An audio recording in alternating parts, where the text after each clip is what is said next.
Hello friends, welcome to my channel back to the basics. दोस्तों, हमारे channel का एक ही टारगेट है, एक ही मोटो, एक ही उद्देश्य है, to crack UPSC examination without any fear and to remove this fear we do lots of hard work. तो हार्ड वर्क के ही श्रृंखला में दोस्तों अभी हम लोगों का इकॉनमी रिलेटेड एमसीक्यू चल रहा है। बीच में थोड़ा सा ब्रेक आया था, लगभग 5 दिनों का, और मैं दिल्ली गया हुआ था। उसके लिए मैं आप लोगों से माफ़ी चाहता हूँ। आगे से मैं कोशिश करूँगा कि ऐसा कोई भी गैप ना आए।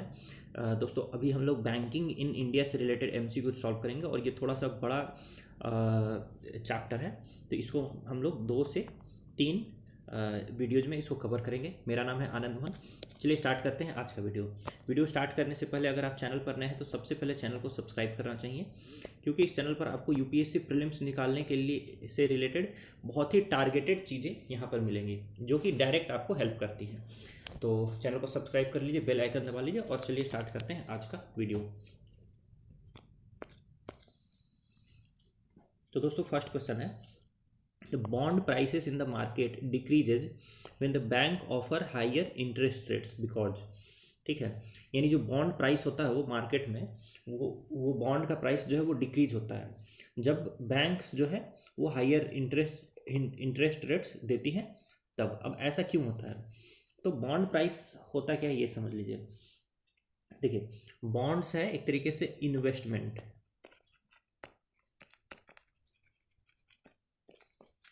ठीक है, जिसमें एक जो इन्वेस्टर है,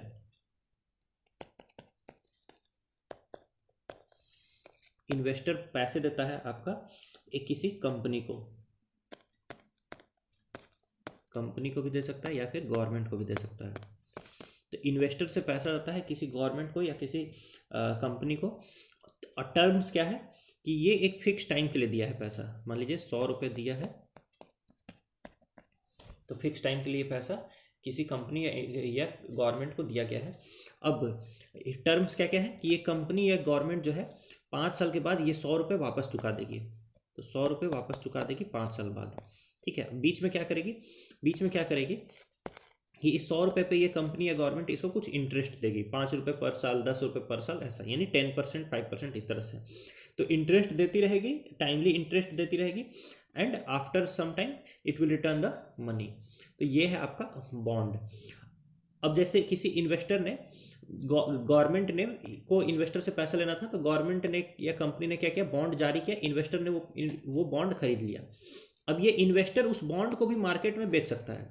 ठीक है, मान लीजिए ये 100 रुपये का बॉन्ड है। ठीक है, तो ये इस बॉन्ड को इन्वेस्टर मार्केट में किसी और इन्वेस्टर को भी बेच सकता है, तो वो हो गया बॉन्ड का सेकेंडरी ट्रांजेक्शन। तो इसी सब के रिगार्डिंग अब आप देखिए कि बॉन्ड का प्राइस जो है मार्केट में वो घट जाएगा। कब घट जाएगा? When the banks offer higher interest rates. तो हायर इंटरेस्ट रेट जब बैंक ऑफर करेगी तो बॉन्ड का प्राइस डिक्रीज हो जाएगा। क्यों? क्योंकि देखिए, एक तो बैंक पे कर रही है आपको इंटरेस्ट, और एक बॉन्ड पे कर रहा है आपको इंटरेस्ट।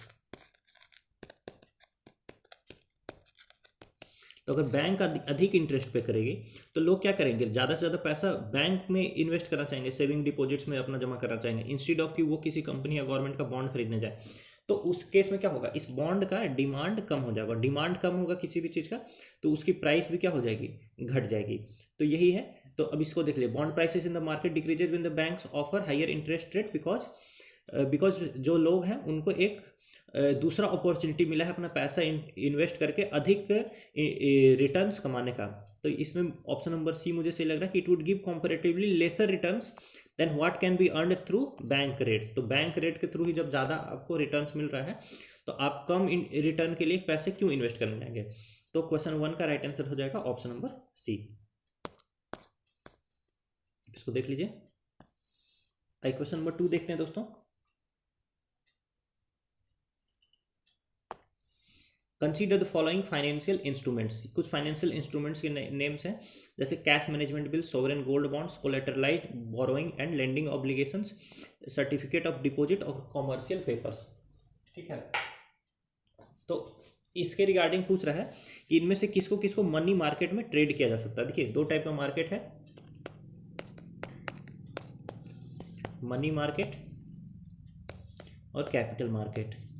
कोई हार्ड एंड फास्ट रूल तो नहीं है, ठीक है, लेकिन मनी मार्केट जनरली 1 ईयर से कम की होती है और कैपिटल मार्केट 1 ईयर से तो अधिक की ही होती है। 1 ईयर से अधिक की होगी, ये 1 ईयर से कम की होगी, ठीक है।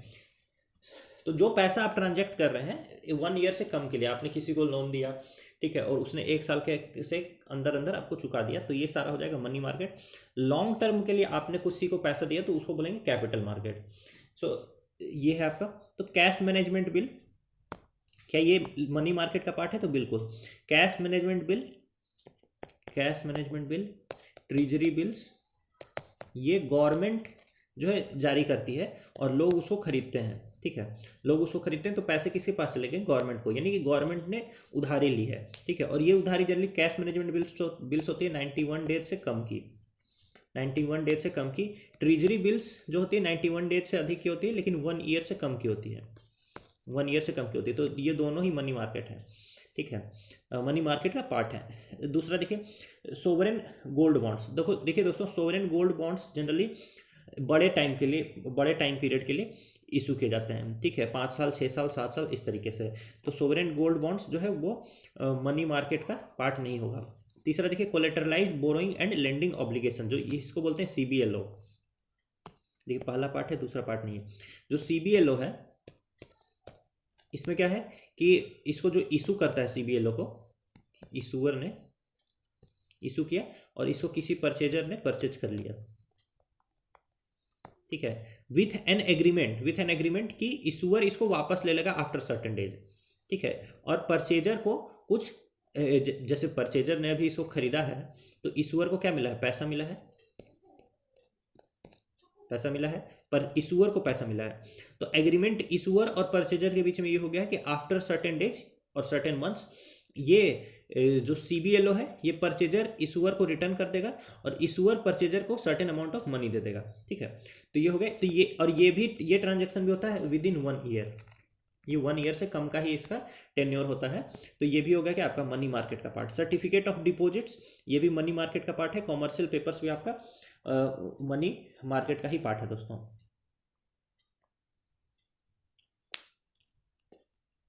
देखिए तो कॉमर्शियल पेपर्स हैं, ये जनरली जो कॉरपोरेट्स होती हैं, कॉरपोरेशन जो प्राइवेट सेक्टर की बड़ी कंपनीज हैं वो आपकी इशू करती हैं कॉमर्शियल पेपर्स, ठीक है। और सर्टिफिकेट ऑफ डिपॉजिट्स जो है ये इशू की जाती है आपकी बेसिकली जो बैंकिंग इंस्टीट्यूशंस हैं उनके द्वारा, ठीक है। तो ये समझ लीजिए। तो आपको ये ध्यान में रखना है कि इसे मनी मार्केट का कौन सा पार्ट है, आप देख लीजिएगा मनी मार्केट और कैपिटल मार्केट, और इसको बहुत अच्छे से जो है इसके अंदर सारे नेम्स जो मनी मार्केट के अंदर आएंगे और कैपिटल मार्केट के अंदर जितने भी नेम्स आएंगे वो सारे यहाँ पर करके आपको एकदम याद कर लेना है। इस टाइप का अगर सिंपल क्वेश्चंस आप नहीं बनाते हैं तो this will be considered very bad. तो यहाँ 2 छुड़ा करके सारा मनी मार्केट का पार्ट है 1 3 4 5, राइट आंसर हो जाएगा ऑप्शन नंबर बी।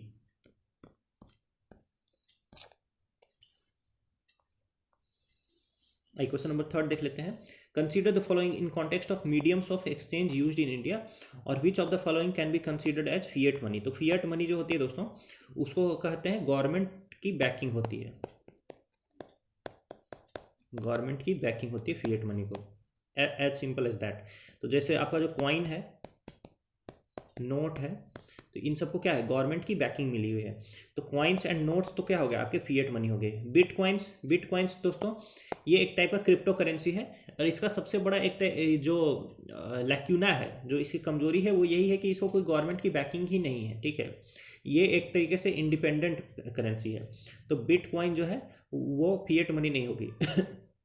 चेक्स और डिमांड ड्राफ्ट, देखिए चेक भी इशू किया जाता है एक तरीके से बैंक के, वो इस तरह का पेपर आता है, यहाँ पे भी कुछ सरकारी डॉक्यूमेंट ही है चेक, मतलब सरकारी ये नहीं, ये ऑफिशियल पेपर ही है, ठीक है, जिसके ऊपर चेक इशू किया जाता है। बट चेक आप किसी को देते हैं तो कोई अगला बंदा इसको रिसीव करने से मना भी कर सकता है। दूसरी बात, चेक में आपने 50,000, 5 लाख, 5 करोड़ कुछ भी लिख करके दे दिया तो उस चेक की वैल्यू उतनी की नहीं हो जाती है, ठीक है, वो चेक बाउंस भी कर सकता है क्योंकि you can also default.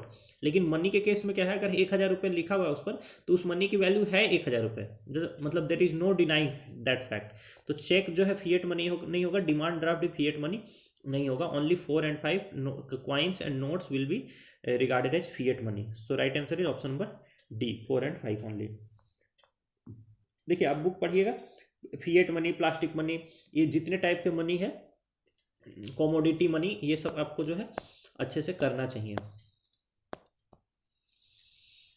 Question number 4 देखते हैं दोस्तों। If the government of India suddenly decides to demonetise certain currency notes and replace it with the new notes. भाइयों और बहनों, आज शाम 8 बजे से आप 500 और 1000 रुपए के नोट्स लीगल टेंडर नहीं रहेंगे, आपको याद होना चाहिए वो समय। तो which of the following things are likely to happen as a consequence of this sudden demonetisation. तो सडन डिमोनेटाइजेशन होने के कारण क्या क्या चीजें हो सकती है। तो सबसे पहले एग्रीगेट डिमांड शॉक आ सकता है, मतलब मार्केट में डिमांड का शॉक आ सकता है, ठीक है। जैसे करेंसी का ही डिमांड का आपका क्या हो जाएगा, शॉक आ जाएगा, ठीक है। तो ये बात बिल्कुल सही है। सप्लाई शॉक भी आ सकता है, ये भी बिल्कुल सही है। Fall in market interest rates हो सकता है। अब ये सोचिए कि मार्केट में इंटरेस्ट रेट का फॉल क्यों होगा, क्योंकि सारे पैसे जो बदलवाने के लिए लोग क्या करें, बैंक में तो जमा करती हैं पैसे। बैंक में के पास है खूब सारा पैसा, बैंक के पास है खूब सारा पैसा, बैंक के पास खूब सारा पैसा है, तो ऑब्वियस सी बात है कि इंटरेस्ट रेट कम इंटरेस्ट रेट में ही क्या करना होगा, उस बैंक को लेंड करना स्टार्ट करना होगा, क्योंकि उतना पैसा बैंक अगर अपने पास रख रही है तो उससे तो उसको कुछ मिल नहीं रहा है, तो bank want to lend that money, to lend that money it has to decrease the interest rates. तो थर्ड इज ऑल्सो राइट। फिर देखिए लिक्विडिटी क्रंच। देखिए लिक्विडिटी क्रंच क्यों होगा, क्योंकि मार्केट से तो सारा पैसा कहाँ आ गया है, बैंक आ चुका है, तो मार्केट में तो लिक्विडिटी नहीं बच गया ना, क्योंकि ये जो पैसे बदलवाने के कारण से मार्केट में तो पैसा नहीं रह गया है, तो वो पैसा चूंकि आ चुका है बैंक्स में, और जो पैसा है भी वो काम का नहीं है, जो पैसा है भी चूंकि वो बदला जा चुका है, जब तक नहीं भी वो लीगल टेंडर उसका समाप्त हो गया है, तो जब तक नहीं भी बदलाते हैं उस पैसे के थ्रू कोई ट्रांजेक्शन नहीं हो सकता है, तो मार्केट में क्या हो जाएगा, लिक्विडिटी क्रंच हो जाएगा। तो फोर्थ इज राइट। फिर देखिए increase in RBI liability. RBI की लायबिलिटी क्या है, 1 2 3 4 सही है। आरबीआई की लायबिलिटी क्या है,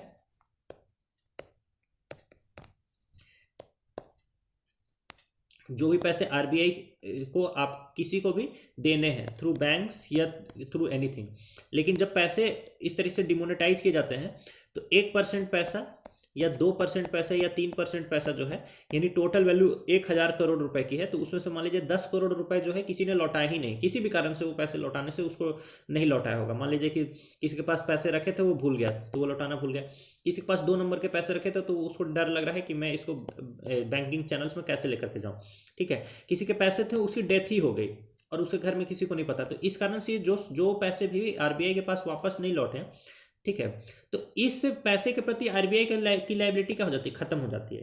तो ये तरीके से आरबीआई की लायबिलिटी जो है वो डिमोनेटाइजेशन के केस में बढ़ेगी नहीं बल्कि घटेगी। जस्ट रिमेंबर दैट कि आरबीआई लायबिलिटी विल डिक्रीज, थोड़ा ही सा घटे भले, but it will decrease, it will not increase. तो 1 2 3 and 4 will be the correct answer here. तो right answer is option number C, 1 2 3 and 4 only.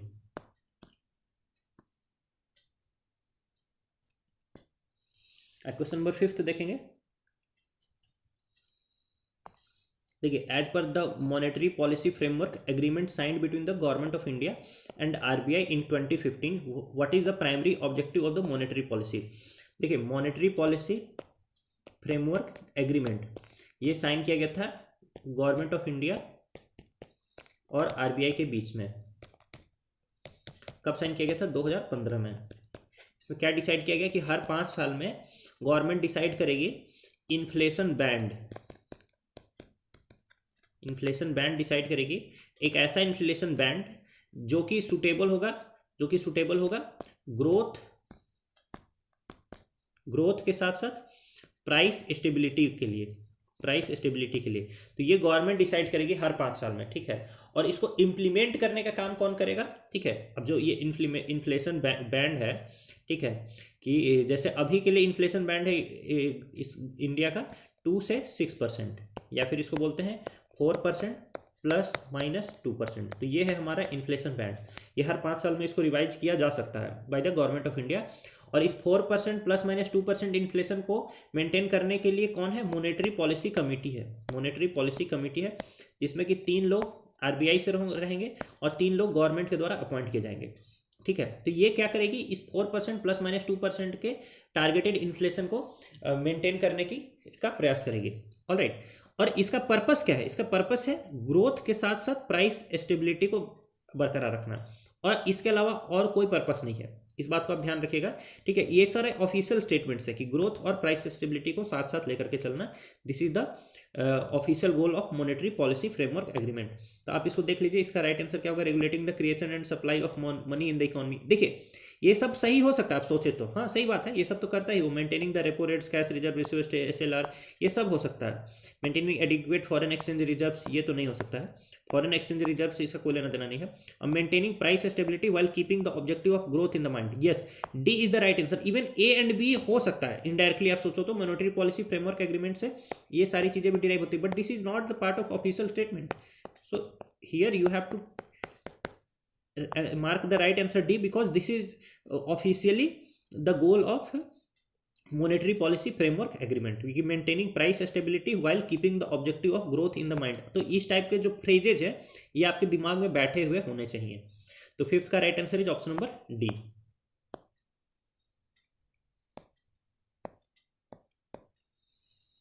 Question number 6 देखेंगे, which of the given statements that best describes the difference between the repo rate and the marginal standing facility। देखिए simple सी बात मैं बता देता हूँ, ये है रेपो रेट, ये है मार्जिनल स्टैंडिंग फैसिलिटी, ठीक है। और एक चीज है एसएलआर। एसएलआर एक तरीके से, एक एसएलआर का मतलब होता है स्टैट्यूटरी लिक्विडिटी रेशियो, यानी बाय लॉ आपको प्रिस्क्राइब किया जाता है कि एक बैंक जो है 15%, 16%, 17% जो है अपने net demand and time liabilities को जो है आरबीआई के साथ मेंटेन करेगी, आरबीआई के साथ मेंटेन करेगी on a daily basis, on a daily basis, ठीक है। एसएलआर आपको मेंटेन करना है विद द आरबीआई, ठीक है, इन द फॉर्म ऑफ क्या, आपका गवर्नमेंट सिक्योरिटीज या फिर कोई लिक्विड एसेट, ठीक है, इसके फॉर्म में जो है आपको मेंटेन करना है on a daily basis, on a daily basis. तो ये हो गया आपका एसएलआर। रेपो रेट से जो है आप क्या कर सकते हैं, शॉर्ट टर्म लोन्स ले सकते हैं, किससे, बैंक आरबीआई से। और रेपो रेट से लोन लेने के लिए आप एसएलआर को यूज नहीं कर सकते, यानी 17% जो भी आरबीआई के साथ आपने ऑलरेडी जमा किया हुआ है या 17% रिजर्व मैंडेट किया गया है आपको, उसको यूज नहीं कर सकते। आपको अलग से क्या करना होगा, मॉर्गेज रखना होगा, गवर्नमेंट सिक्योरिटीज, अलग से आपको गवर्नमेंट सिक्योरिटीज को क्या करना होगा, मॉर्गेज करना होगा, ठीक है। रेपो रेट है मान लीजिए 5.5%, ठीक है। अब आ जाइए मार्जिनल स्टैंडिंग फैसिलिटी पर। तो मार्जिनल स्टैंडिंग फैसिलिटी में जब आपका रेपो का जो लिमिट है वो क्रॉस हो चुका है, रेपो का लिमिट जब क्रॉस हो चुका है, रेपो रेट के थ्रू आप जितना लोन ले सकते थे वो क्रॉस हो चुका है, तो फिर आप मार्जिनल स्टैंडिंग फैसिलिटी के थ्रू लोन ले सकते हैं। इसके लिए आपको अलग से सिक्योरिटीज देने की जरूरत नहीं है। जो आपका एसएलआर है, जो 17% है या 18% है, जो भी है, उसको ही आप यूज कर सकते हैं, उसको ही यूज करके उसी को एज ए मॉर्गेज रख के आप एडिशनल लोन ले सकते हैं। अब इस केस में क्या होगा, आपका रेट ऑफ इंटरेस्ट वो रेपो रेट से थोड़ा ज़्यादा होगा, लगभग 0.25% ज़्यादा होगा। तो this is difference between repo rate and marginal standing facility. I hope आप समझ चुके होंगे। तो देख लीजिए क्वेश्चन नंबर 6 का, अब इसका डिफरेंस समझिए। Repo rate operations are carried out in the primary market whereas the operations regulated to are carried out in the secondary markets, ऐसा कुछ नहीं है। दूसरा देखिए, SLR can not be use for availing loans at the repo rate, हाँ ठीक है, while they can be use for availing loans under the marginal standing facility. एकदम बिल्कुल यही इसका राइट आंसर है दोस्तों। मैंने आपको बताया कि एसएलआर को ही आप सिक्योरिटी के तौर पर यूज कर सकते हैं, पूरा एसएलआर नहीं, 17% का पूरा 17% नहीं, इसमें कुछ लिमिट प्रिस्क्राइब किया जाएगा कि इसमें 10% 12% जो है आप यूज कर सकते हैं as a security, as a mortgage for taking loan under MSF, ठीक है। बट इसको आप यूज नहीं कर सकते हैं फॉर रेपो रेट, ठीक है, और आप रेपो रेट के थ्रू लोन लेने के लिए एसएलआर को यूज नहीं कर सकते हैं। तो this is the right answer. Question number 6 का right answer is option number B.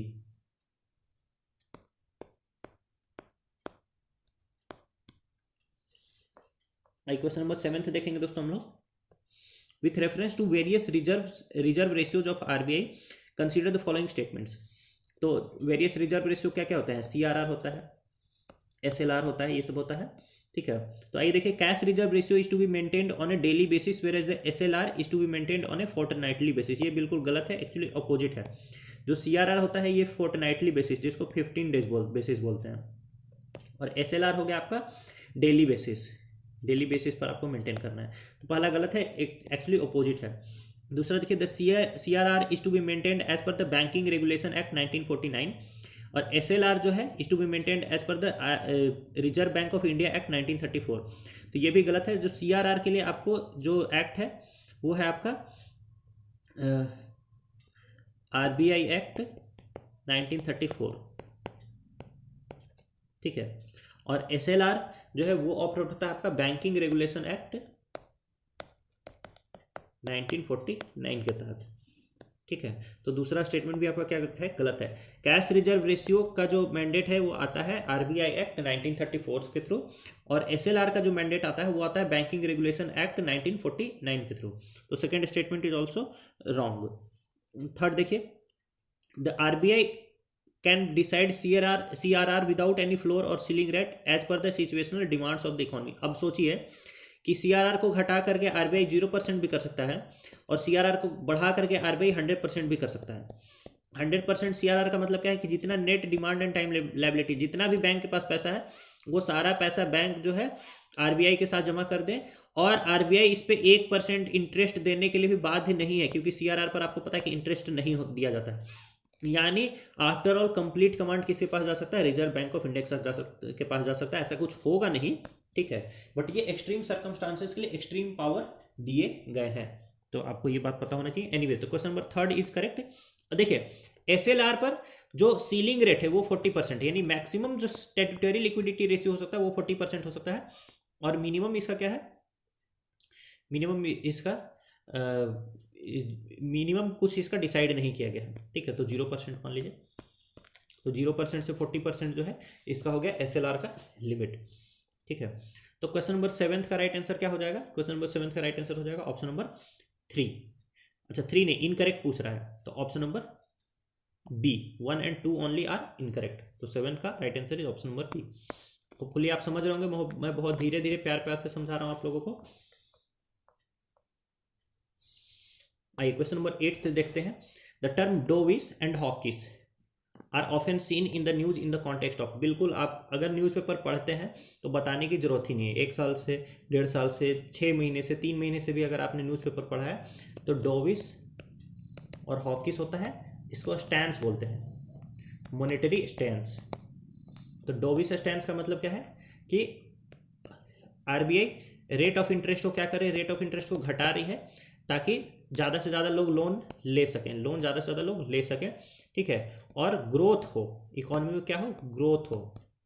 और इस पॉलिसी को बोलते हैं expansionary monetary policy, expansionary monetary policy, या फिर accommodative monetary policy, accommodative monetary policy, ठीक है। हॉकिस कहने का मतलब क्या है कि रेट ऑफ इंटरेस्ट को बढ़ाया जा रहा है, रेट ऑफ इंटरेस्ट को बढ़ाया जा रहा है ताकि लोन आसान ना रह जाए, लोन आसान ना रह जाए। यहाँ ग्रोथ की जगह ग्रोथ टारगेट नहीं होता, यहाँ पर टारगेट होता है इन्फ्लेशन को कंट्रोल करना, क्योंकि महंगाई अधिक हो चुकी होगी, ठीक है। और इसको हम लोग बोलते हैं एक्सपेंशनरी नहीं, इसको हम लोग बोलते हैं कॉन्ट्रैक्शनरी, या फिर एकोमोडेटिव नहीं, रिस्ट्रिक्टिव मॉनेटरी पॉलिसी। इसका और भी क्या क्या नाम है, contractionary monetary policy, restrictive monetary policy, या फिर हॉकिस अप्रोच, ठीक है। तो ये डोविस और हॉकिस क्या है, तो ये है आपका मॉनेटरी पॉलिसी स्टांसेस है, यानी option number A is the right answer to describe the monetary policy stance, ठीक है। तो 8 का A is the right answer. बाकी आप इसके बारे में अच्छे से पढ़िएगा, ये सारा मॉनेटरी पॉलिसीज के बारे में। क्वेश्चन नंबर 9 देखेंगे। The reserve bank of India regulates the public sector banks, देखिए ध्यान दीजिएगा, public sector banks in the matters of revoking the banking licences. देखिए, बैंकिंग लाइसेंसेस जो है पब्लिक सेक्टर बैंक्स का वो RBI रिवोक नहीं कर सकता है, इवन दो प्राइवेट सेक्टर बैंक्स का कर सकता है, बट पब्लिक सेक्टर बैंक्स जो है वो डुअल रेगुलेशन के अंतर्गत आती है। गवर्नमेंट ऑफ इंडिया का ही वो बैंक है, ठीक है, या किसी गवर्नमेंट ऑफ स्टेट का वो बैंक है, तो उसके रिगार्डिंग RBI के पास ज़्यादा पावर नहीं होते हैं, ये बस आपको समझना होगा। तो रिवोकिंग द बैंकिंग लाइसेंस, इसका पावर RBI के पास नहीं होते हैं। मर्जर ऑफ बैंक्स, ये सब कुछ नहीं, ये सब गवर्नमेंट ही डिसाइड करती है कि कौन कौन से पब्लिक सेक्टर बैंक्स को मर्ज करना है, ना कि RBI डिसाइड करती है। फिर देखिए विंडिंग ऑफ बैंक्स, यानी बैंक्स को क्लोज करना, मर्जर क्लोजर, ये सब जो है पब्लिक सेक्टर बैंक्स के का अगर मर्जर क्लोजर या उनका बैंकिंग लाइसेंस बंद करना हो, ठीक है, रिवोक करना हो, तो इसके रिगार्डिंग आरबीआई के पास पावर नहीं है। Even though same powers with respect to private sectors हैं, ठीक है, with respect to private sectors हैं, वो भी देखिए प्राइवेट सेक्टर में भी मन मर्जी नहीं चलेगी आरबीआई की, बट मान लीजिए आरबीआई का कुछ सेट गाइडलाइंस है, उसको प्राइवेट सेक्टर नहीं फॉलो कर पा रहा है, इन दैट केस आरबीआई जो है एक्सट्रीम स्टेप्स के रिस्पेक्ट में एक्सट्रीम स्टेप्स ले सकता है कि उसका लाइसेंस रिवोक कर लिया या फिर दो बैंक्स को मर्ज कर दिया एंड ऑल दैट, ठीक है। बट पब्लिक सेक्टर बैंक्स के रिस्पेक्ट में तो अगर पब्लिक सेक्टर बैंक्स उनके गाइडलाइंस को नहीं भी फॉलो कर पा रही है तो चूंकि गवर्नमेंट की बैंक्स हैं वो, तो आरबीआई के पास इतना पावर नहीं होता है। तो यहाँ पर ये तीनों में से एक भी पावर आरबीआई के पास नहीं है with respect to the public sector bank. तो 9th का राइट आंसर क्या हो जाएगा? Option number D.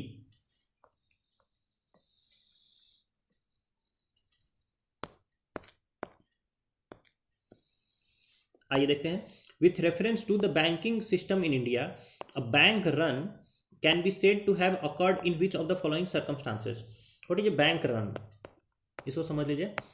Bank run का मतलब ये है सिंपल कि लोगों को किसी ने अफवाह उड़ा दिया कि इस बैंक के पास अब ज़्यादा पैसे बचे नहीं हैं, ठीक है, रिजर्व में, ये बैंक डूबने वाली है। तो जिसने जिसने भी बैंक में अपना पैसा जमा कर किया हुआ है, वो सभी लोग दौड़ करके जा रहे हैं अपने एकदम जल्दी से जल्दी उस बैंक से अपना पैसा निकालने के लिए कि चलो बैंक डूबे तो डूबे, कम से कम मैं अपना पैसा निकालूं। अब इस कारण से, इस बैंक रन के कारण से बैंक का क्या हो जाता है, डिमांड बैंक से पैसे की अचानक से बढ़ जाती है, यानी कि बैंक के पास जितना भी लिक्विड मनी है वो सारा का सारा लोग क्या करने लगते हैं, डिमांड करने लगते हैं, ठीक है। और उसके बाद जो रिजर्व्स भी है सीआरआर और एसएलआर के थ्रू भी इन डिमांड्स को पूरा नहीं किया जा पाता है, ठीक है, क्योंकि बैंक ने इन लोगों से पैसे लेकर के क्या दे दिए हैं, लोन दे दिया है ना लोगों को।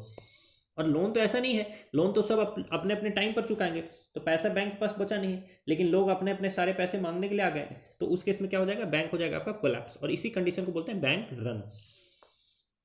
तो आइए इसका आंसर्स देखिए। मैंने particular bank has made no profit for 12 consecutive में, ये सब कुछ नहीं।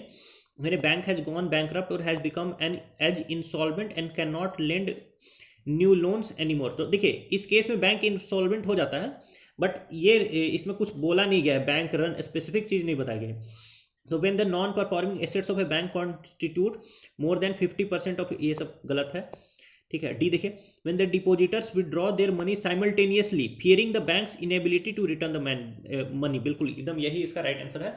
जब डिपोजिटर्स जो है एकदम साथ के साथ एकदम सारे डिपोजिटर्स में हल्ला हो जाता है कि पैसे निकालो पैसे निकालो, बैंक डूबने वाला है, तो अचानक जब वो अपना पैसा डिमांड करने लगते हैं, तो इसी केस को बोलते हैं बैंक रन। तो right answer is option number D.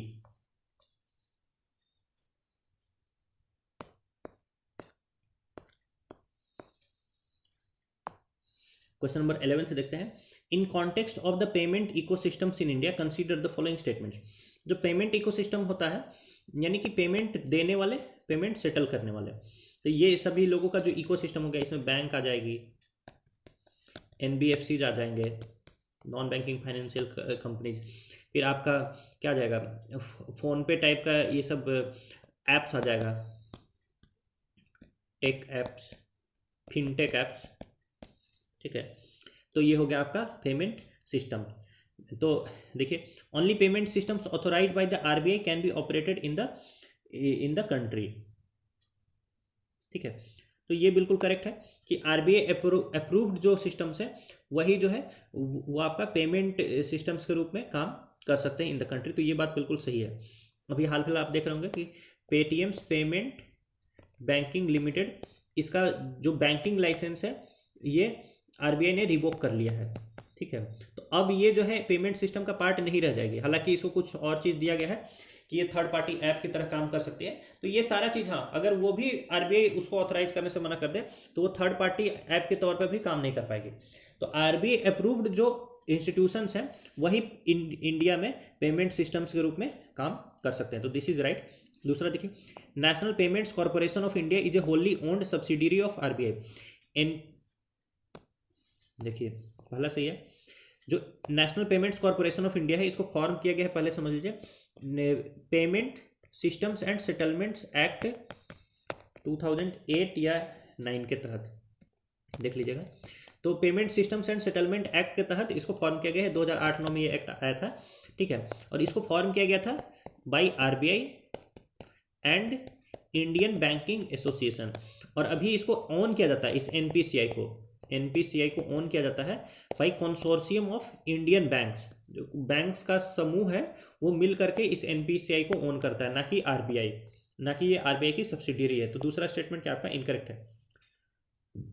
तीसरा देखिए, only banking entities are allowed as the payment system operators in India. तो ये गलत है। इंडिया में बैंकिंग एंटिटीज के अलावा एनबीएफसीज को भी ये पावर दिया गया है। कुछ फिनटेक कंपनीज भी हैं, वो भी पेमेंट सिस्टम ऑपरेटर्स के रूप में इंडिया में काम कर सकते हैं, बशर्ते कि आरबीआई को का अप्रूवल जरूरी है। ठीक है, तो यहाँ पर क्या हो गया, 2 और 3 इनकरेक्ट है। तो right answer is option number B, 2 and 3 only.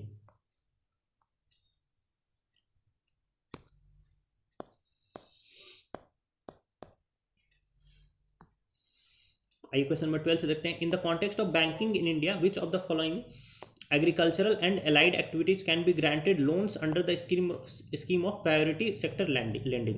देखिए, बैंक्स के पास एक मैंडेट होता है कि अपना वो जितना भी लोन देती है, अगर 100 रुपये का वो लोन देती है तो इस लोन में से एक पर्टिकुलर परसेंटेज, जैसे कि 40% लोन जो है वो किसी किसी बैंक को जो है 75% भी रहता है मैंडेट। तो ये मैं आपको आगे आगे बताते जाऊंगा कि किस बैंक को कितना मैंडेट क्या रहता है। कि तो ये लोन देगी वो बैंक्स प्रायोरिटी सेक्टर्स को, और इसी को बोला जाएगा प्रायोरिटी सेक्टर लेंडिंग। और प्रायोरिटी सेक्टर्स कौन है, ये डिसाइड किए जाते हैं बाय द गवर्नमेंट। ठीक है, तो उसमें जैसे हो गया आपका एग्रीकल्चरल सेक्टर, ठीक है, फिर हो गया आपका क्या स्टार्टअप, फिर हो गया रिन्यूएबल एनर्जी सेक्टर या इंफ्रास्ट्रक्चर सेक्टर। तो ये सब टाइप का क्या आपका प्रायोरिटी सेक्टर्स आइडेंटिफाई किए जाते हैं। और जो टोटल लोन का इतना परसेंटेज तो आपको इन्हीं प्रायोरिटी सेक्टर्स को भी देना होगा। और हर प्रायोरिटी सेक्टर्स के अंदर भी कुछ सब सेक्टर्स होते हैं। जैसे एग्रीकल्चर के अंदर क्या क्या सब सेक्टर्स हैं वही यहाँ पर पूछा जा रहा है। तो एग्रीकल्चर के अंदर क्या क्या सब सेक्टर्स हैं under the priority sector lending. तो देखिए, setting up compressed biogas plant, तो यस इट इज अ सब sector under agriculture and allied activities. दूसरा देखिए, इंस्टॉलेशन ऑफ सोलर प्लांट्स। देखिए, सोलर प्लांट्स के थ्रू क्या कर सकते हैं, बहुत सारे फार्मर्स इरिगेशन के लिए उनको इलेक्ट्रिसिटी की जरूरत नहीं पड़ेगी। तो yes it is also related to agriculture and allied activities. फिर एग्री मशीनरी, यस तो ये तो एग्री लोन्स में आएगा है। फिर देखिए, loans to farmer producing organisation, ये भी एग्री लोन्स में आएगा, प्राइवेट एग्री लोन्स के पीएसएल में आ जाएगा। फूड प्रोसेसिंग में के लिए लोन देना, ये भी आपका priority sector lending under agriculture में ये भी आ जाएगा। तो 12th का राइट आंसर क्या हो जाएगा, ऑप्शन नंबर डी, 1 2 3 4 एंड 5। ये सारे के सारे इसके एग्रीकल्चर एंड एलाइड एक्टिविटीज़ के पीएसएल के अंदर में ये सारे के सारे सब सेक्टर्स आ जाएंगे।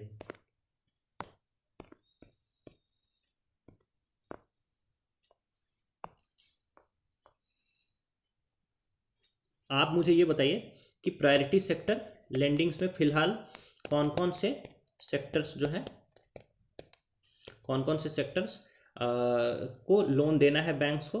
ठीक है, दूसरा चीज़ ये बताइए इन सारे सेक्टर्स में कितना कितना परसेंटेज जो है वो लोन देना है। ठीक है, ये आपको कमेंट में बताना है। आप इसको गूगल कर लीजिए, कहीं से भी कर लीजिए। इस टाइप का क्वेश्चन एक्चुअली प्रीलिम्स में पूछा जा सकता है। आई क्वेश्चन नंबर 13 देखेंगे। In the context of priority sector lending in India consider the following statements. तो priority sector guidelines give preferential rate of interest for priority sector loans. एक बात समझ लीजिए कि प्रायोरिटी सेक्टर लेंडिंग में बैंक्स को ये तो जरूर बताया जाता है कि आप अपने पूरे लोन का जो है आपको 40%, 30%, 50% लोन जो है पर्टिकुलर प्रायोरिटी सेक्टर्स को ही देना है, बट ये नहीं बोला जाता है कि इस लोन्स को जो है आपको एक पर्टिकुलर इंटरेस्ट रेट पर ही देना है। वो प्रॉफिटेबल इंटरेस्ट जो बैंक डिसाइड करते हैं, जिस तरीके से वो दूसरे सेक्टर्स को लोन देती हैं उसी तरीके से वो प्रायोरिटी सेक्टर्स के लोन में भी इंटरेस्ट डिसाइड करने का काम बैंक्स का है। ठीक है, यानी कि रेट ऑफ इंटरेस्ट जो है उसके रिगार्डिंग कोई गाइडलाइंस नहीं दी जाती है। तो पहला स्टेटमेंट आपका गलत है। Priority sector guidelines give preferential rate of interest, कुछ नहीं। बैंक जो है अपने अनुसार ही रेट ऑफ इंटरेस्ट तय करेगी, उनको प्रॉफिटेबल है या नहीं है इस आधार पर। तो पहला स्टेटमेंट गलत है। दूसरा देखिए, as per recent RBI norms incremental priority sector credit will be given to the identified districts to address the regional disparities in the flow of credit on a district level. तो ये बात बिल्कुल सही है दोस्तों। अभी हाल फिलहाल आरबीआई ने ये किया है डिसाइड कि जैसे कुछ डिस्ट्रिक्ट जो हैं उनका डेवलपमेंट कम हुआ है। ठीक है, तो आरबीआई के रिसेंट नॉर्म्स के अनुसार उन पर्टिकुलर डिस्ट्रिक्ट्स को जो है प्रायोरिटी सेक्टर लेंडिंग का एक बड़ा चंक मिलेगा। ठीक है, उनको बड़ा चंक मिलेगा। तो ये बात बिल्कुल आपकी क्या है, करेक्ट है। तीसरा देखिए, the districts for incremental credit flow will be identified using the aspirational district criteria.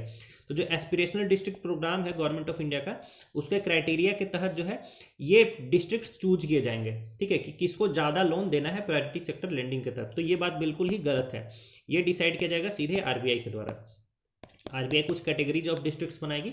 ठीक है, और उस कैटेगरीज के अकॉर्डिंगली ही इन डिस्ट्रिक्ट्स को जो है एडिशनल लोन दिया जाएगा under priority sector lending norms. ठीक है, ना कि ये एस्पिरेशनल डिस्ट्रिक्ट क्राइटेरिया के थ्रू डिस्ट्रिक्ट्स को डिसाइड किया जाएगा। तो तीसरा आपका गलत है दोस्तों। तो 13th का राइट आंसर क्या हो जाएगा, 2 ओनली। 2 ओनली नहीं, इनकरेक्ट पूछ रहा है तो 1 and 3 ओनली, यानी option number B.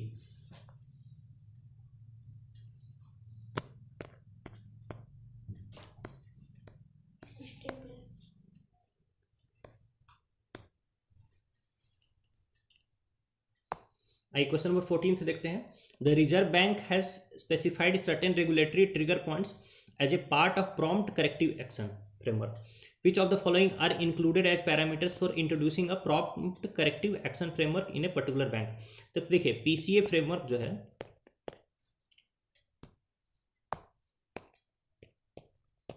PCA framework कहने का मतलब क्या है कि बैंक जो है वो तो पब्लिक के पैसे लेकर के रखी है। अगर बैंक उल्टा सीधा लोन दे, घाटे में जाए, तो बैंक बाद में क्या हो सकती है, इसको क्लोज करना पड़ सकता है। तो लॉस किसको होगा, पब्लिक को होगा। ठीक है, तो ये नौबत ही ना आए। ठीक है, ये नौबत ही ना आए कि बैंक को पूरा क्लोज करना पड़े और पब्लिक को पूरा का पूरा नुकसान हो जाए। इसके लिए आरबीआई ने कुछ पैरामीटर्स डिसाइड किए हुए हैं कि इस पैरामीटर से पता चल जाएगा कि पर्टिकुलर बैंक जो है कहीं स्ट्रेस में तो नहीं है। ठीक है, और अगर बैंक एक पर्टिकुलर लिमिट से ज़्यादा स्ट्रेस में गया तो आरबीआई क्या करेगी, प्रॉम्प्ट करेक्टिव एक्शन लेगी, यानी इस स्ट्रेस को खत्म करने का कोशिश करेगी और बैंक के का मैनेजमेंट वगैरह अपने हाथ में ले सकती है। ठीक है, तो ये है आपका प्रॉम्प्ट करेक्टिव एक्शन फ्रेमवर्क। ठीक है, ताकि पब्लिक को पूरी तरीके से लॉस ना हो और बैंक को ही बीच में ही सुधारा जा सके। तो इस प्रॉम्प्ट करेक्टिव एक्शन फ्रेमवर्क के लिए क्या क्या पैरामीटर्स डिसाइड किए, कैसे आरबीआई डिसाइड करेगी कि एक पर्टिकुलर बैंक जो है एक लेवल से ज़रूरत से ज़्यादा स्ट्रेस के अंदर जा चुका है। तो उसके लिए जो है पैरामीटर्स में है, सबसे पहला है capital to risk weighted asset ratio. तो ये बिल्कुल सही बात है, this is part of PCA framework. दूसरा देखिए डेट सर्विस ऑब्लिगेशन। तो डेट सर्विस ऑब्लिगेशन जो है इसका पार्ट नहीं है। देखिए पहला इसका पार्ट है। दूसरा देखिए डेट सर्विस ऑब्लिगेशन इसका पार्ट नहीं। तीसरा देखिए net non performing assets. Non performing assets क्या होते हैं कि बैंक के वो लोन जिस पर कि बैंक को ना इंटरेस्ट आ रहा है, इंटरेस्ट पे किया जा रहा है, ठीक है, और ना ही जो उसका सम है, यानी जो ना ही पूंजी और ना ही ब्याज, दोनों में से कुछ भी बैंक को वापस नहीं मिल रहा, तो उसको बोलते हैं नॉन परफॉर्मिंग एसेट्स। तो नॉन परफॉर्मिंग एसेट्स कितना है, ये भी पीसीए फ्रेमवर्क के लिए एक पैरामीटर है। फिर देखिए रिटर्न ऑन एसेट्स, जो पैसा बैंक ने लोन दे रखा है उस लोन पर उसको कितना रिटर्न आ रहा है। तो ठीक है, अगर ज़्यादा रिटर्न नहीं आ रहा है तो ये भी क्या हो सकता है, एक तरीके से डेंजर का साइन हो सकता है। तो return on assets, non performing assets, capital to risk weighted asset ratio, तो all these are parameters of prompt corrective action framework. ठीक है, डेट सर्विस ऑब्लिगेशन इसका पार्ट नहीं है। ठीक है, तो 1, 3 and 4 इसका राइट आंसर हो जाएगा दोस्तों, ऑप्शन नंबर डी।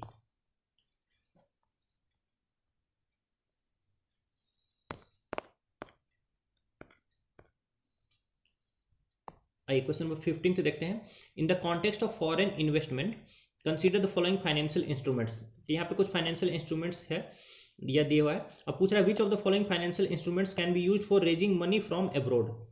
यानी ये है इंडिया, ये है आउटसाइड यानी अब्रॉड। यहाँ से पैसे लेने के लिए इनमें से कौन कौन सा फाइनेंशियल इंस्ट्रूमेंट को यूज किया जा सकता है। तो एक्सटर्नल कॉमर्शियल बोरोइंग, इसका नाम भी सजेस्ट कर रहा है कि ये बाहर से कॉमर्शियल बोरोइंग की गई। कॉमर्शियल बोरोइंग कौन कौन सा कर सकता है, इंडिया का प्राइवेट सेक्टर कर सकता है, ठीक है, या फिर पब्लिक सेक्टर भी कर सकता है, ठीक है, लेकिन गवर्नमेंट नहीं। गवर्नमेंट अगर डायरेक्ट लोन लेती है तो उसको बोलेंगे सोवरेन लोन, लेकिन गवर्नमेंट की कोई कंपनी जो है जो कि लिमिटेड कंपनी जो है, अगर वो बाहर से पैसे लेती है तो वो भी क्या हो जाएगा, वो कॉमर्शियल बोरोइंग ही कहलाएगी। ठीक है, तो external commercial borrowing, yes it is a financial instrument to borrow money from abroad, तो पहला सही है। मसाला बॉन्ड्स, देखिए एक्सटर्नल कॉमर्शियल बोरोइंग और मसाला बॉन्ड में एक ही अंतर है कि एक्सटर्नल कॉमर्शियल बोरोइंग के थ्रू एक इंडियन कंपनी बाहर से जो लोन लेती है वो फॉरेन करेंसी में लेती है, फॉरेन करेंसी में लेती है। और मसाला बॉन्ड्स के थ्रू एक इंडियन कंपनी इंडिया से बाहर से लोन उठाती है, बट ये रूपी डिनोमिनेटेड लोन होता है, यानी जो इंडियन कंपनी है उसको पैसे वापस लौटाने हैं रुपीज में ही, ये पैसे इंडिया से बाहर से लिए गए हैं, but the money has to be return by the Indian company in the rupees only, ठीक है, not in the foreign currency. तो मसाला बॉन्ड के केस में जो करेंसी रिस्क होता है, करेंसी रिस्क जो होता है वो होता है दोस्तों लेंडर का, जिसने पैसे उधार दिए हैं। अगर डॉलर और रुपीज के बीच में ऐसा कुछ हुआ कि ठीक है कि नुकसान होगा, तो वो नुकसान होगा आपका लेंडर का, पैसे देने वाले का, बोरोवर का, यानी इंडियन कंपनीज का नुकसान नहीं होगा। और एक्सटर्नल कॉमर्शियल बोरोइंग के केस में जो है दोस्तों, जो करेंसी रिस्क है वो करेंसी रिस्क इंडियन कंपनीज को झेलनी पड़ेगी। ठीक है, तो ये सारी चीजें, ये टर्म्स आपको एकदम पता होने चाहिए, क्लियरिटी के साथ अंडरस्टैंडिंग होना चाहिए इसका। ठीक है, तो मसाला बॉन्ड्स के थ्रू भी इंडिया के बाहर से लोन रेज किया जा सकता है। फिर देखिए अमेरिकन डिपोजिटरी रिसिप्ट्स, 1 सही है 2 सही है। अमेरिकन डिपोजिटरी रिसिप्ट्स का मतलब आप ऐसा समझ लीजिए कि जो अमेरिकन इन्वेस्टर है, अमेरिकन इन्वेस्टर जो है अमेरिका के बाहर की कंपनी में इन्वेस्ट करने के लिए इसका यूज करेगा, अमेरिकन डिपोजिटरी रिसिप्ट का यूज करेगा। तो बिल्कुल जब अमेरिकन इन्वेस्टर अमेरिका के बाहर की कंपनी में इन्वेस्ट करना चाह रहा है, तो इंडिया की कंपनी इसी का बेनिफिट लेकर के ये इन्वेस्टमेंट अपने यहाँ ले सकती है ना। तो ये भी एक तरीका हो गया आपका फॉरेन अब्रॉड सोर्सेस से मनी रेज करने का। फिर देखिए Indian depository receipt, Indian depository receipt इसका जस्ट अपोजिट है। इंडियन डिपोजिटरी रिसिप्ट का मतलब क्या है कि जो इंडियन इन्वेस्टर है वो इंडिया की बाहर की कंपनी में इन्वेस्ट करेगा, ना कि बाहर से पैसे ले आएगा। ठीक है, तो 4th इसका राइट आंसर नहीं होगा, बाकी 1 2 3 इसका राइट आंसर हो जाएगा दोस्तों। 15th का right answer is option number C, 1 2 and 3 only.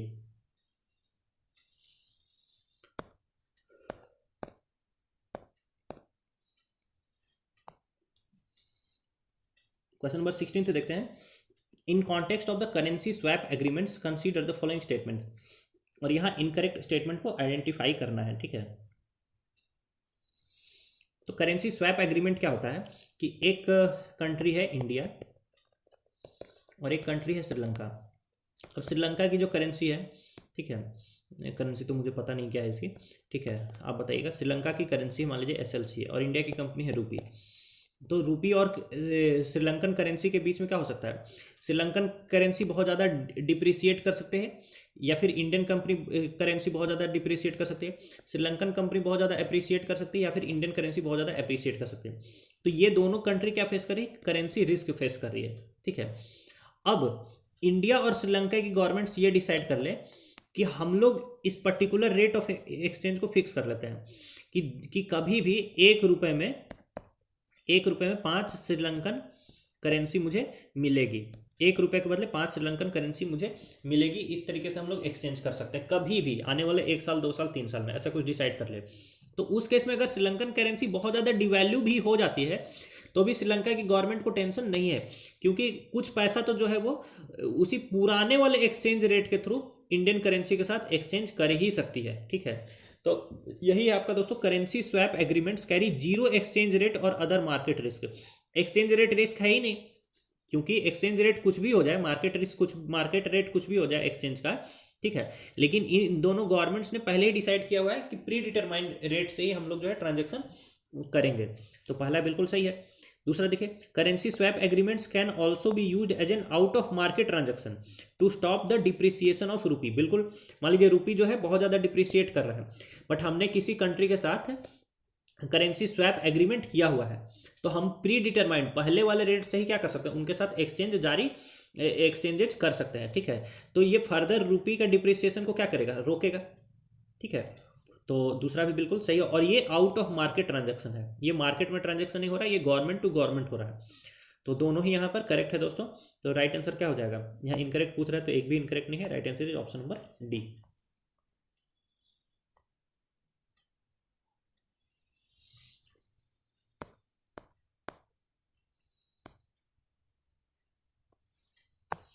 आइए, with reference to the Indian economy consider the following, ठीक है। और यहाँ पूछ रहा है which of the above can be considered as the steps taken to achieve effective monetary policy transmission by the RBI. तो RBI जो है कुछ मॉनेटरी पॉलिसी के रेट डिसाइड करती है, ठीक है, या फिर इन्फ्लेशन रेट डिसाइड करती है कि 2% से 6% के बीच में ही रहेगा, ठीक है। तो अगर ये चीज़ नहीं हो पा रही है, इसके बहुत ऊपर या नीचे जो है इन्फ्लेशन जा रहा है, ठीक है, और प्रॉपर ग्रोथ नहीं हो रहा है, तो इस चीज़ को बदलने के लिए, इम्प्लीमेंट करने के लिए, इस इन्फ्लेशन रेट को के बैंड के अंदर ही इन्फ्लेशन को लाने के लिए आरबीआई क्या क्या स्टेप्स ले सकती है। तो उसमें पहला है long term repo auctions. Long term repo auctions का मतलब क्या होता है? जनरली रेपो रेट से जो लोन ली जाती है वो बहुत शॉर्ट टर्म के लिए होता है। रेपो रेट्स के थ्रू जो लोन ली जाती है वो बहुत शॉर्ट टर्म के लिए होता है, लेकिन आरबीआई के पास जो है लिक्विडिटी बहुत ज़्यादा है। मान लीजिए आरबीआई के पास लिक्विडिटी बहुत ज़्यादा है और मार्केट में लिक्विडिटी क्या है, बहुत कम है, तो आरबीआई क्या कर सकते हैं कि इस रेपो रेट पर ही लॉन्ग टर्म के लिए क्या कर सकते हैं, लोन दे सकती है फाइनेंशियल इंस्टीट्यूशंस को, ठीक है। तो बिल्कुल, तो ये आपका एक पार्ट हो गया इफेक्टिव मॉनेटरी पॉलिसी ट्रांसमिशन का, तो फर्स्ट इज राइट। दूसरा देखिए केवाईसी नॉर्म्स, क्या केवाईसी नॉर्म्स के थ्रू मॉनेटरी पॉलिसी ट्रांसमिशन हो सकता है? ये बिल्कुल गलत है। केवाईसी नॉर्म्स के थ्रू बस एक बैंक जो है अपने कस्टमर्स को जानती है, इसका monetary policy transmission by RBI से कोई लेना देना नहीं है, ठीक है। फिर तीसरा देखिए करेंसी स्वैप। एक बात समझ लीजिएगा, पहला सही दूसरा गलत है। तीसरा देखिए, एक है करेंसी स्वैप एग्रीमेंट, ये होता है दो कंट्रीज के बीच में C1 C2, और एक है करेंसी स्वैप ऑपरेशन, ये किया जाता है आरबीआई के द्वारा। करेंसी स्वैप ऑपरेशन का मतलब क्या है कि आरबीआई के पास खूब सारा डॉलर है और खूब सारा रुपीज भी है, ठीक है। मार्केट में रुपीज की डिमांड जो है वो हो रही है कम, मार्केट में रुपीज की डिमांड कम हो रही है, जिसके कारण से रुपीज की वैल्यू गिर रही है, ठीक है।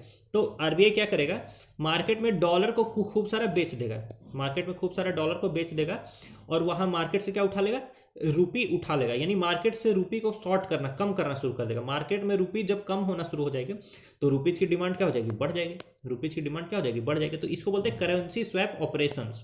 तो यस, करेंसी स्वैप ऑपरेशन जो है इसका पार्ट हो सकता है। आप खुद फील कर चुके होंगे अभी तक कि क्या ये मॉनेटरी पॉलिसी ट्रांसमिशन का पार्ट हो सकता है कि नहीं हो सकता है, तो बिल्कुल ये इसका पार्ट हो सकता है, तो थर्ड इज करेक्ट। बाकी फोर्थ देखिए कैपिटल एडिक्वेसी नॉर्म्स। तो ये कैपिटल एडिक्वेसी नॉर्म्स,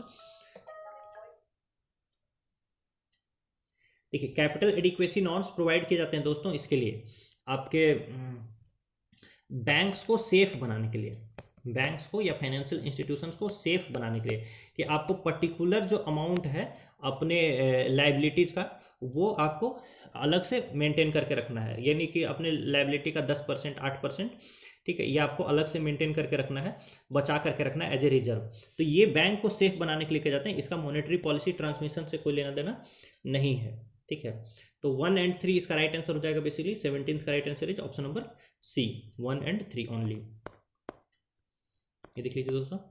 आई क्वेश्चन नंबर 18th पर आते हैं। सिंस हम लोग को बहुत टाइम हो चुका है, तो this will be our last question and you have to answer this question. The question is when the Reserve Bank of India increases the cash reserve ratio by 50 basis points, तो यानी reserve bank जो है cash reserve ratio को 50 basis points, 50 basis points का मतलब होता है 0.5% से अगर बढ़ा देती है तो मार्केट में क्या होने हो सकता है। तो देखिए money in the circulation falls drastically, यानी जो मनी सर्कुलेशन में है वो बहुत ज़्यादा तेजी से घट जाएगा।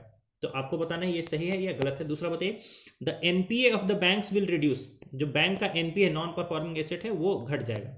तीसरा देखिए शेड्यूल्ड कॉमर्शियल बैंक्स में कट देयर लेंडिंग रेट्स, यानी जो कॉमर्शियल बैंक्स हैं वो अपना इंटरेस्ट रेट्स को क्या कर सकती हैं, घटा सकती हैं। आप बताइए सही है गलत है। डी देखिए it will reduce the amount of money available for the banks to lend, यानी ये बैंक के पास जो है अवेलेबल मनी घटा देगी जिसको कि बैंक लेंड कर सकते हैं। आप बताइए कि ये सही है या गलत है, and accordingly you will mark the right answer with detailed explanation. तो दोस्तों इसी के साथ हमारा ये सेशन फिनिश होता है। अगर आपको ये वीडियो अच्छा लगा है तो आप मेरे Telegram channel CSC with Anand Mohan को ज्वाइन कर सकते हैं, और इस वीडियो को लाइक कर दीजिए, अपना फीडबैक जो है वो कमेंट में बताइए, और वीडियो को शेयर करिए अपने दोस्तों के साथ। आप सभी से मिलूंगा एक नए वीडियो में। धन्यवाद।